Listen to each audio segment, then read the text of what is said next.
7 istilah dalam kurikulum Merdeka Belajar yang harus dipahami guru.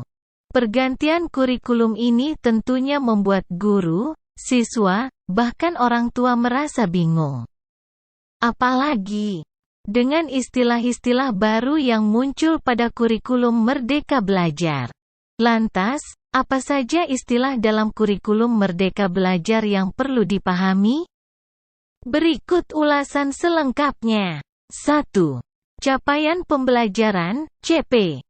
Capaian pembelajaran atau sering disingkat CP adalah istilah dalam kurikulum Merdeka Belajar yang artinya kompetensi pembelajaran yang harus dicapai peserta didik pada setiap fase perkembangan.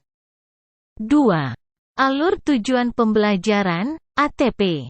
Dalam kurikulum Merdeka Belajar istilah silabus ini digantikan dengan istilah alur tujuan pembelajaran, ATP.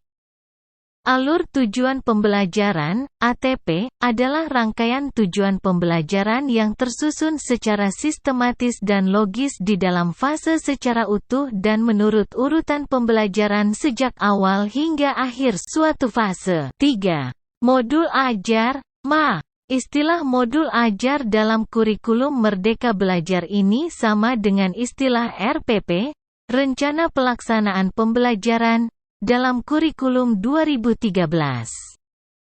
Hanya saja, komponen modul ajar lebih lengkap dibandingkan RPP. 4. Profil pelajar Pancasila. Profil pelajar Pancasila adalah sejumlah ciri karakter dan kompetensi yang diharapkan untuk diraih oleh peserta didik, yang didasarkan pada nilai-nilai luhur Pancasila. 5. Kriteria ketercapaian tujuan pembelajaran, KKTP.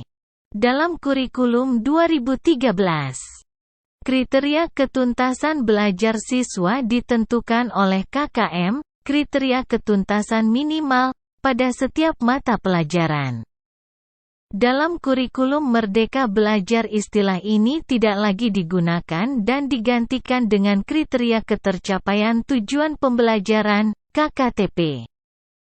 Adapun fungsi utama dari KKTP adalah sebagai bahan refleksi guru dalam menilai proses pembelajaran dan mengetahui tingkat penguasaan kompetensi siswa sehingga dapat memperbaiki proses pembelajaran atau menciptakan pembelajaran yang lebih sesuai dengan siswa.